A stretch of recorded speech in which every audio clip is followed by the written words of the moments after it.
This is Greek with David Hutchison. Nouns, second declension. Let's learn some new endings. These are noun endings for the second declension. We're going to start in the masculine column. Os, ou, o, on. Oi, on, ois, ous. Os, ou, o, on. Oi, on, ois, ous. Remember to say these with me. Let's do it again. Os, ou, o, on.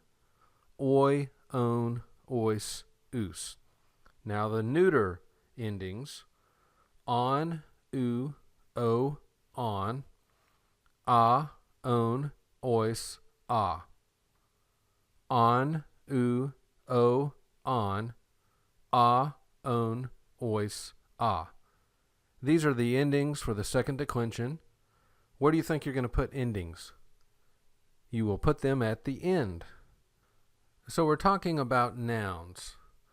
A noun is a person, place, thing, or idea. David studies. David would be a noun. It's a person. We live in the city. City would be an example of a place. We throw a ball. That would be a thing. Humility is key. Humility would be a noun. It would be an idea. So think back to when you did verbs. You did the present active indicative. You put your verb endings at the end of the verb stem. And that's how you made the verb change. So we had luo, lues, lue, luamen, luete, luusi. All we did was we had the verb stem lu. This was the present stem. Then we added the endings oes, a, amen, eti, usi. And that's how we made the verb change and say different things.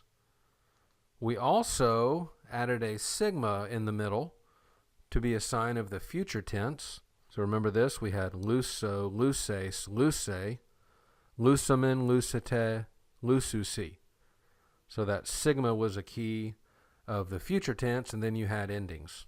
Well, when we are going to be putting noun endings at the end of a noun stem, it's very similar to when we put verb endings at the end of a verb stem. So this is what we're doing, noun endings at the end of a noun stem. So you take these endings, the masculine endings, os, ou, o, on, oi, on, ois, ous, and we would put them at the end of a masculine noun of the second declension. Or if you had a neuter noun of the second declension, you'd take the neuter endings, on, ou, o, on, a, on, ois, a, and put them at the end of that noun. So it looks like this. Let's say we have the word logos, which means word. Here's the noun stem, log. Then we're going to add our endings, os, ou, o, on, oi, on, ois, ous. You put the endings at the end of the noun stem, and then that's how you make the chart. Logos, logu, logo, logon, logoi, logon, logois, logus. So you put your noun endings at the end of the noun stem, and it's going to change from nominative to genitive to dative to accusative, and you can do that in the singular or the plural. Now if we had a neuter noun, such as doron, the word that means gift, you have the noun stem, door, and then you add the neuter endings, on, ou, o, on, a, on, ois, a. So you put those at the end, and then you have this. Doron, doru, doro, doron, dora, doron, dorois, dora. On, ou, o, on, a, on, ois, a. When we had a masculine noun, we used masculine endings. When we have a neuter noun, we use neuter endings. Now, how do you translate these? Well, the translation of a noun will depend on what it's doing in the sentence. You could say it depends on the noun function. And how do you know what the noun function is? It's determined by the noun's case. So noun function is determined by the noun case. And how do you know what the case is? Well, you simply look at the endings. By looking at the endings, you know what the case is. So let's look at these cases. Here's a nominative. Most of the time when you have a nominative, it's going to be the subject of a verb. This is a very typical usage. So in the sentence, the boy hits the ball, the boy is the subject. It's doing the action of the verb hits. So the boy hits the ball, boy is the subject. The dog ate the bone, dog is the subject. The Cowboys scored a touchdown. Let it be, let it be. The Cowboys would be the subject. Now let's see an example in Greek. Apostolos lege. The word apostolos is nominative because it has nominative endings. This is nominative, masculine, singular. So it would be the subject of the verb lege. So an apostle speaks. Another example, ha theos akue. Ha theos is a nominative subject. The word ha is an article. We'll talk about that later. Ha theos is nominative. It's the subject of the verb akue. So God is the subject of the verb hears. Another pretty typical use of the nominative is called a predicate nominative. The first thing I would try is a subject, but a predicate nominative is also very common. A predicate nominative completes a being verb, such as I am a Christian. The word am is the being verb, and a Christian is a noun that's completing the being verb am. I am a Christian. Christian would be a predicate nominative. You are sons. Sons would be a predicate nominative. Emi apostolos. I am an apostle. Here apostolos is nominative. It's the predicate nominative of the being verb emi. So we would call this one a predicate nominative. Now when you have a predicate nominative, you can have the being verb that appears in the text. You can also, in Greek, say the same thing without the being verb. So sometimes the being verb won't even be in the text, it's simply implied. So if you ever have a clause or a sentence with no verb, chances are what you have is an assumed being verb. If that's the case, you're probably going to have a predicate nominative. It's also possible that you could have a predicate adjective. A predicate adjective we'll talk about later, but basically that's just an adjective that does the same type of thing. So instead of I am an apostle, apostle is a noun, you could say I am tall, where tall is an adjective, a descriptive word, and it would be a predicate adjective. So nominative, can you think back to what two main uses of nominative were? Nominative subject, nominative predicate nominative. Okay, subject, predicate, nominative. Now genitive is going to show possession or description. And you can put a keyword for genitive of. Anytime you see a genitive at this point, let's simply put the word of in front of the noun. This is David's book, or in other words, this is the book of David. This would be an example of possession. The Son of God saves sinners. Of God would be genitive, and we could call this description. Here is that same phrase from the biblical text, ha huios tu theou. The Son, huios means son. Again, that word in front of it, ha, is an article, the word the. Then tu theou, that's another article, tu, in front of the noun theou, which is genitive. So of God, the Son of God, that would be genitive. We'd call that genitive. When you have a genitive, it's modifying some other noun, and we're going to call that noun the head noun. So in this example, the genitive noun theou modifies huios. So huios would be the head noun, and theou modifies huios. When you translate a genitive, you can grab it together with the noun that it modifies. If you want, write a little circle around it, put parentheses around it, translate it all together. You can do it at the same time if you like. With the genitive, other nuances are possible, but you don't need to worry about that today. Each day has enough worries of its own. Somebody pretty smart said that once upon a time. So we have nominative, genitive, then dative. Dative is going to be an indirect object. It might show location, or it might show means. So here are some keywords for dative. You can try to plug all of these in when you see a dative and see which one best fits the context. To, for, in, or by. For example, she gave me a kiss. In English, you might say she gave me or she gave to me, but this would be an example of an indirect object. She gave to me a kiss. This example is for you. He is where? In the house. That idea can be expressed in Greek simply by the dative. He scored a 100. How? By means of his hard work. Hint, hint, hint. How do you score 100? By means of hard work. Dative can express this means idea, by means of. So just with the dative, it could be by means of so-and-so. Here's a Greek example, grapho apostolos. Grapho apostolos. I am writing to apostles. What do you think? Is this one indirect object? Is it the to or for idea? Is it location? Or is it means? Well, with this translation, it's indirect object. To whom are you writing? I am writing to apostles. That same sentence could say, I am writing by means of apostles, simply with the dative. And so if we translated it that way, then we would say it's a dative of means. I am writing by means of apostles. Now the accusative case, the accusative is very often going to be the direct object. This is the object of a verb.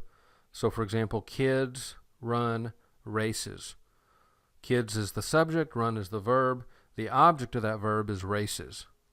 The zoo has animals. Animals would be the object of the verb has. Do you have a car? This one's in the form of a question, but still the verb have is the verb and car is the object. You have car? Question mark. Graphes logus. You are writing, that's graphes, logus. You are writing logus. You are writing words. This would be accusative plural, so it's going to be the direct object. What are you writing? You are writing words. There's another case called vocative. This one comes from the Latin word vocare, to call. This is the case, we would say, of direct address. David, please give me that book. The word David would be vocative. Jesus says to one woman in the Gospels, do you remember who? Woman, what concern is that to me? Here's an example of a vocative from Romans 2. Anapologetos o anthrope. The first word you haven't had yet, so it's not going to make any sense, but the second word, a, is the verb you are, and then the word o is simply the word o, and anthrope, here's our vocative. We didn't do the vocative ending. I'm not going to make you memorize it because it's not that frequent, but it's in this form. It's simply the epsilon at the end. So you are without excuse, O anthrope. You are without excuse, O man. So this would be a vocative of direct address. When you're addressing someone, you can put it in the vocative. So these are the basic uses of the cases. Let's think back. Nominative.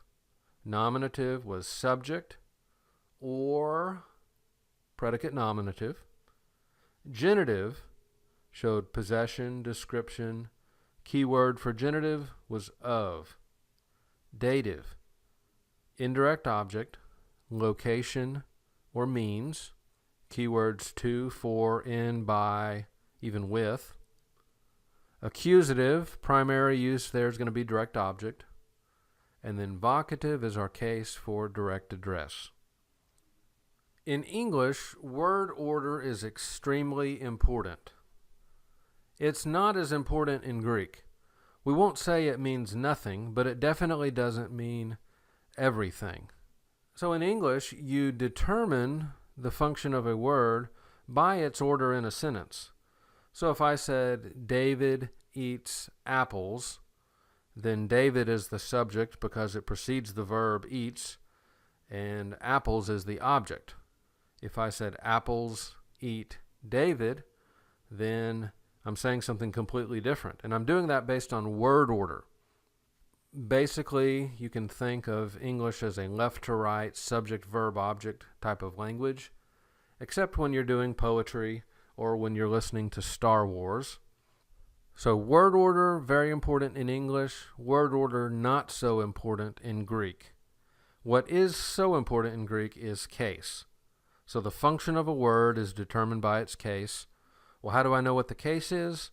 Look at the endings. Look at those noun endings, and you can figure out what the case is. So focus on word endings, not on word order. Let's look back at this chart. I want you to see something. So for the masculine, we had os, u, o, on, oi, on, ois, us. And then for the neuter, we had on, u, o, on, a, on, ois, a. So if you look there in the middle, you see the genitive and the dative. The forms are the same for masculine or neuter. This is a nice thing because when you see u, you know it's genitive singular. When you see o, you're thinking dative singular. When you see own, you're thinking genitive plural. And when you see ois, you're thinking dative plural. Now, by the way, look at that iota subscripting in the dative form, and look at that iota in the plural of the dative. These are signals of dative. So if you ever see an iota, ask yourself, is this a dative? It's not always the case, because look at the very top of the chart on masculine plural. Nominative masculine plural is oi. Now, another thing to notice, the nominative neuter singular is the same as the accusative neuter singular. This is nice when you're filling out a chart, because if you can remember on as the nominative neuter singular form, then you can very easily go down to accusative neuter singular and put on right there. So you already know two forms if you know one. Same thing in the plural. You have the the alpha, in nominative neuter plural, as well as accusative neuter plural. So this can be a very nice thing. It may occur to you, well, if I see the same form, how do I know if it's nominative or accusative if it's a neuter word? How do I know? Well, what you're going to do is become a Greek detective, and you don't just pay attention to one clue, you pay attention to multiple clues. So the one clue was the word endings, but some cases you have to solve by looking at multiple clues. So look at other words. What are their endings? If you've got something else that has to be nominative, then chances are this word is accusative. And then, of course, do things even make sense? Would a certain word make sense as a subject, or would it even make sense as an object? So let's look at those other words for help. Here's a bit of good news for you. We're talking about declensions, and in particular, we're talking today about the second declension. The good news is that the function of a noun is going to be the same regardless of which declension we're studying. Words are only going to be in one declension, but once you've learned what a nominative does in the second declension, a nominative in the first declension does the exact same thing, and a nominative in the third declension does the exact same thing. So endings, patterns of endings may be different, that's fine, but the meaning of a nominative is going to be the meaning of a nominative regardless of declension. Now, why are we doing second declension nouns first? Two reasons. Number one, it's a little bit easier. Number two, they're very common. Nouns have gender. It's important to realize that when we're talking about grammatical gender, we're not talking about natural gender. Nouns have grammatical gender, not natural gender. In other words, a noun that is masculine does not necessarily have masculine qualities. And a noun that's feminine is not necessarily going to have feminine qualities, and something that's neuter is not going to have whatever you would call neuter qualities. So this is a grammatical category, it's not a natural category. So the word Hamartolos is masculine. This is the word that means sinner. So perhaps the women in the class can have a field day with all of us men saying, "Ha! You are a hamartolos, that's masculine, you're a sinner, makes sense to me." Well, then the men in the class might say, well, the word hamartia is feminine, and hamartia means sin. So obviously sin is a feminine sort of thing. Well, you can see that these are related words, and so it just doesn't work that way. So something that's masculine doesn't mean it's associated with males, and something that's feminine doesn't mean it's associated with females. Now, you will sometimes have things that make sense, like a huios, is a son, is going to be masculine, and so forth, but just don't assume any sort of natural equation with the gender of a word. Here's a good translation strategy at this point in your Greek career. Let me just say, don't simply read left to right and just put words down in that order and think that the meaning is whatever the left to right meaning is. This is going to be a tendency and a temptation. You have to fight it at this point in your career. Now, I want you to observe the word order. I don't want you simply to put the words in that order and think that you've made an English sentence, because English is not Greek. So number one, find a verb. Go ahead and translate the verb. Number two, find a nominative subject. How do I know if it's a nominative subject? Look for a word with nominative endings and see if it could be the subject of that verb. If you have a nominative subject, you're not going to need the pronoun in the verb, such as he writes, and then you have Paulos. You don't need to say Paul, he writes. You would simply say Paul writes. Number one, find a verb. Number two, find a nominative subject.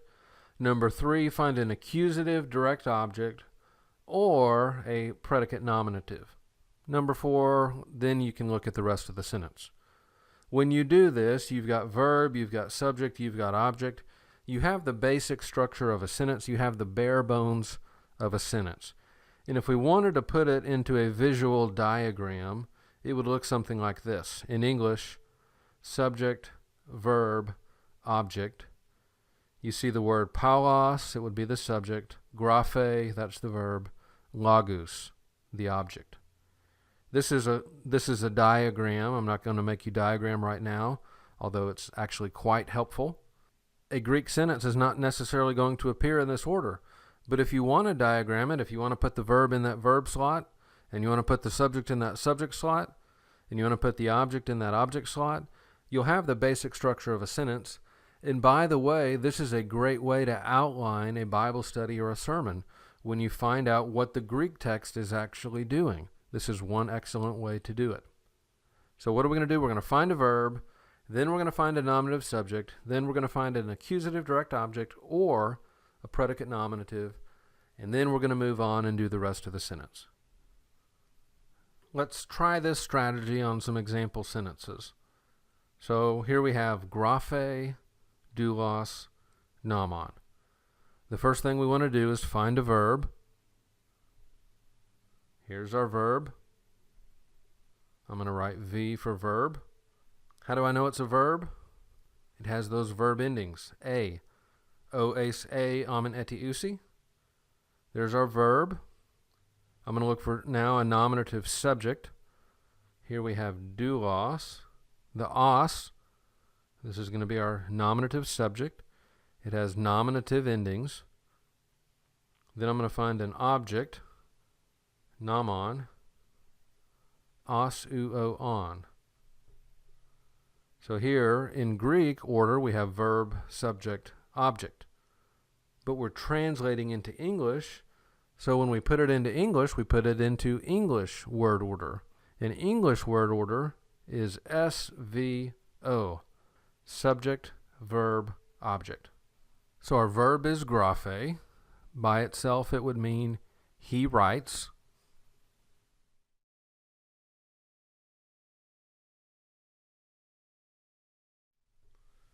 I'll put the he in parentheses because if I have a nominative subject, I don't need it.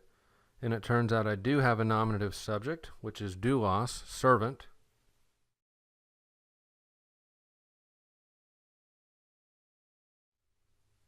A servant. I'm going to scratch out the word he. A servant writes, and then nomon is our accusative direct object. A servant writes. A servant writes a law. You could also translate the word doulos as a slave. You could also translate, instead of writes, you could say is writing. So a servant or a slave is writing a law. Now, if we just put this into word order, regular word order, Greek word order, he writes, servant, a law. You would jumble up the entire meaning of the whole sentence. So let's follow this strategy. Find a verb, find a nominative subject, find an accusative direct object or a predicate nominative, then do the rest of the sentence. So what if we changed that order? Doulos, graphe, nomon. Now this is an order that looks right in English. It wouldn't really change anything though, because the endings stay the same. So here we have os. That's a nominative. It's going to be the subject. Here's our verb. And then here is our accusative object. So you can change the word order, but what we're going to pay attention to is not the word order so much as it is the endings. This one does in fact have the same meaning because of the same case endings. Let's try this one. Gnoskete, thanaton. Gnoskete, thanaton. I hope this one is actually not true for you for a number of years. Number one, find a verb. How do you know it's a verb? Well, it has verb endings. So the word gnoskete is our verb, has verb endings, has ete. This is you, plural. No. You, plural, no. Now number two, subject. Well, we don't have a subject, and you're not really going to expect a subject when you have a you type of verb. Second singular, second plural, you're not going to expect a different subject. You are going to expect a different subject when you have third singular, third plural. So if there's no subject, you just go to the next step. Do we have an accusative direct object? Well, thanaton is accusative, so this will be our object, and it means death. So you can see why I say I hope you don't know this anytime soon. You know death. Let's try another one. Luusin adelphoi doulos. Luusin adelphoi doulos. Let's find a verb. Here, luusin is a verb. It has verb endings. Adelphoi, this is going to be our subject. The reason I know that is because of the oi ending. This is a nominative masculine plural ending. Us is accusative. It's going to be our object. So the verb by itself would mean they loose. But very quickly, if you see that you have both a subject and a verb, you can go ahead and grab the subject and the verb at the same time. So I could simply say brothers loose.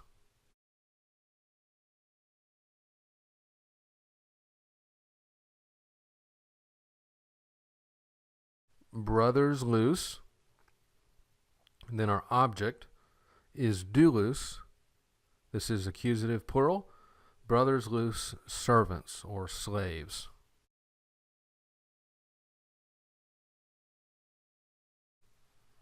Try it again. What's the order that we do? First a verb, then a nominative subject, then an accusative direct object. So pharusin is a verb. I know it because it has verb endings. Huioi, this is nominative. Dora, that one could be nominative or it could be accusative. It's either nominative or accusative. So we've got some detective work to do on this sentence. So first of all, we've got the verb by itself. It means they bring.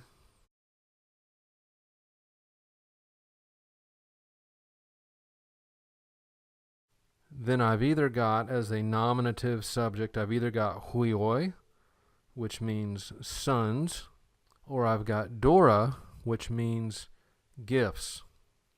I know that huioi has to be nominative.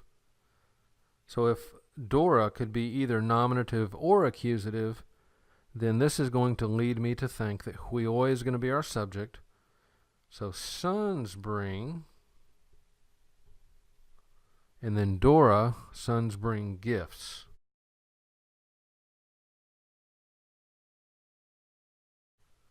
Now another part of context is, does that make sense? Does that make sense in English? Do sons bring gifts? Well, that can make sense in English.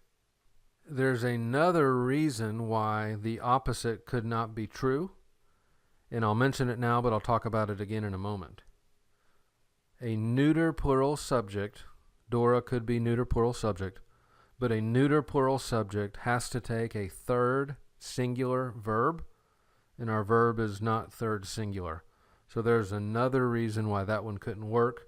Let's talk about that one again in a minute. Another example, graphes, lagus, apostolos. Graphes, lagus, apostolos. So number one, find a verb. Which of these has verb endings? That's graphes, the ace ending. By itself, it means you write.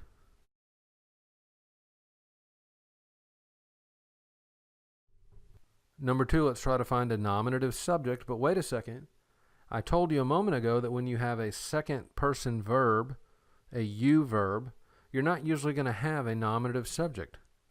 Let's just check just in case. Lagus, no, that's not nominative. Apostolos, no, that's not nominative either. So we don't have a specific subject except the one that's in the verb. You write, then we have lagus. This one is an accusative, so we'll call it the direct object. You write words. And then apostolos, here we have this ois ending.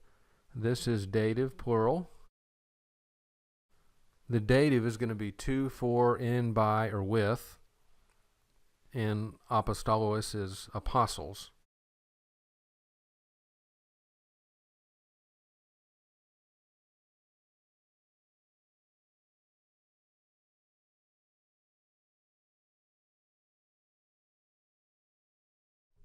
You write words to, for, in, by, or with apostles. You write words to apostles. Does that make sense? Yeah, that one is possible. How about for apostles? You write words for apostles. Yes, that could work. In apostles. Not likely. You could say something like that. The word is written in our heart, and so in that kind of a sense, but not very likely. You write words by apostles. That could even work. You write words with apostles. So on this one, you actually have a lot of things that could work. Any translation that's a legitimate option, you can count as correct. Now let's look at this longer sentence. Akue tekna lagus oiko, al akuusin akloi lagus eremo. Long sentences are scary. Let's have some help though. First of all, when I see that comma right in the middle, if you see punctuation marks, one thing you can do, go ahead and break up the sentence into a couple of different parts. This is going to help us mentally and just visually too. So let's do this. So I break it at the comma. Now all of a sudden, this is not quite as scary. Still scary, but not quite as scary. So let's just do everything before the comma first, and then we'll do everything after the comma. So number one, find a verb. Akue. It's a verb, has verb endings. By itself, it would mean he writes. It's third singular. Let's find a nominative subject. Tekna. This is nominative or accusative. It's going to be neuter and plural. So it's either nominative, neuter, plural, or accusative, neuter, plural. How do I know that? Well, I'm either looking at the chart or I already have the endings memorized. So that one could be nominative, it could be accusative. Let's look at what else we have. Logus, so this us, this has to be accusative. It's going to be our object. And then oiko, that's dative. We think that tekna is going to be the subject of this verb. But why is it neuter plural when this verb, akue, is third singular? Again, here's this goofy rule in Greek. Neuter plural subjects take a third singular verb. Neuter plural subjects take a third singular verb. So teknon as a child, plural, this would be children here.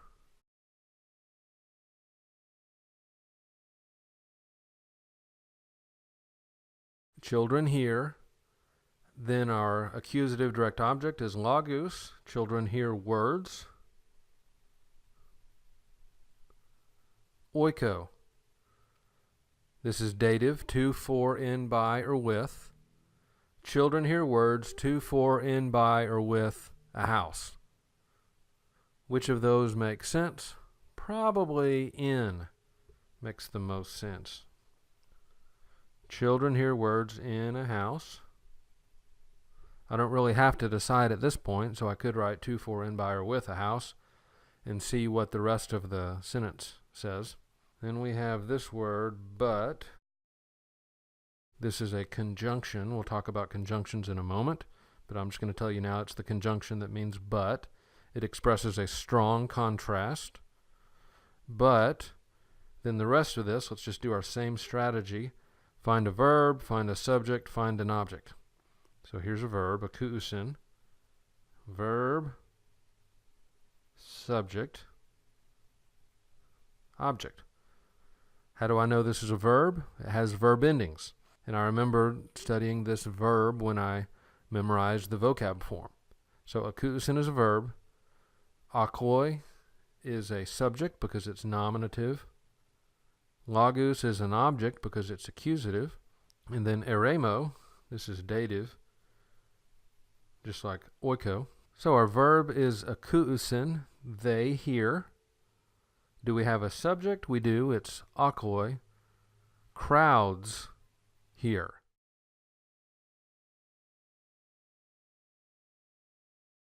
Crowds hear logus, accusative object. Crowds hear words. Then eremo, in a desert.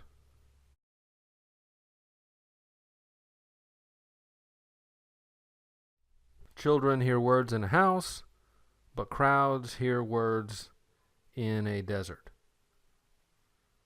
So that's a long sentence, but if we break it up into component parts, it helps out a lot. And if we follow that simple strategy, find a verb, find a subject, find an object, it really helps a lot.